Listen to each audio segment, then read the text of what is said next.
men in general make the most money of their lives somewhere between their 40s and early 60s. Yes. Okay? Mhm. So you're looking at a guy who's used to living alone or not being married from 18 and getting married for the first time somewhere north of 35. And he's halfway decent looking. And he makes a lot more money than the average black man. And he lives in an area where the number of desirable black men is much more rarer than the number of even passable black women.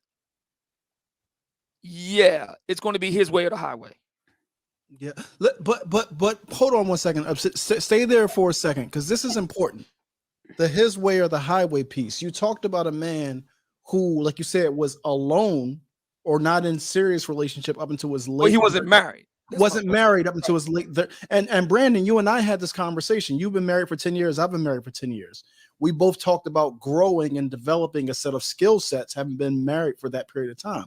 If a man is in his late 30s and hasn't had the ability to develop or build that muscle, he has to rely heavily on dominance, control, and ownership, right? That has to be the type of because he doesn't have the skills. Somebody used the word compromise.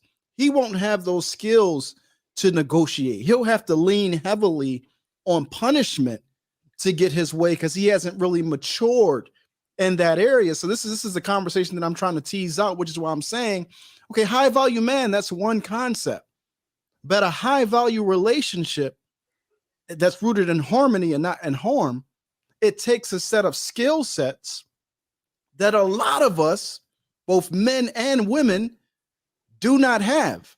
And I would say that, social media has gone DEFCON 9 on those skill sets because, the OnlyFans economy, the narcissist economy, like people's mindsets are completely unrealistic, right? You have, like, I was talking to my brother, he has younger sons in their 20s. They're not trying to deal with a lot of the girls out here because they're saying that these women are not wives. They're not thrifty.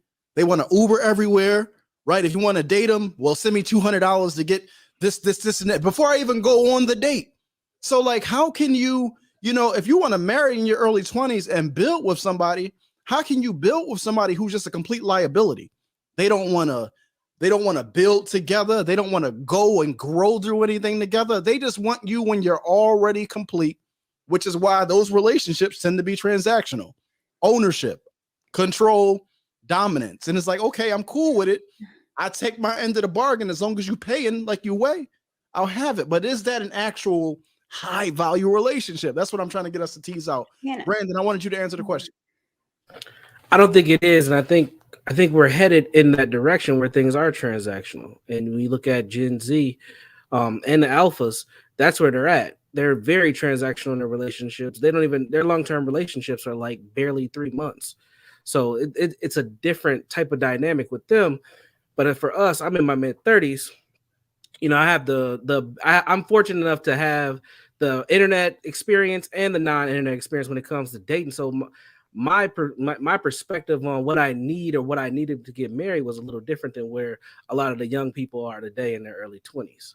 So I think we're headed in the wrong direction, and things are going to be way more transactional as we go.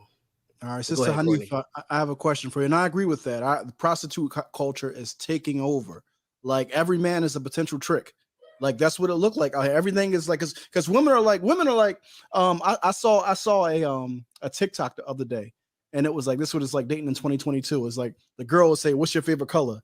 and the guy would be like, "Blue," and then the guy would be like, "What color are their nipples?" "Brown, dark brown, tan." It's like, so it's like guys are so focused on the sex that women are now like, well, shit, first of all, in order to make myself visible to the guys in the dating pool, I have to compete with the dots because the dots are who are commanding all the attention.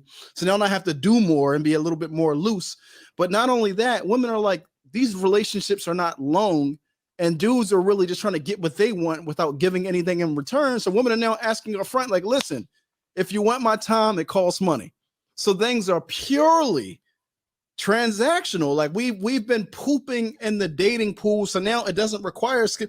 You don't need a skill set to have relations with a whore, and a whore doesn't need a skill set to have relations with a trick, because it's just that transaction. I pay you to leave.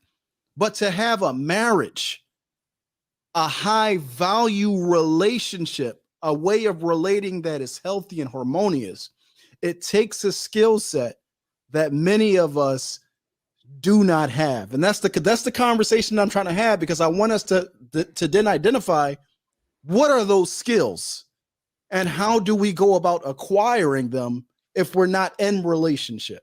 Well, So- first of all, you have to consider those skills to be important. How many Black people consider active listening to be important? Mm-hmm.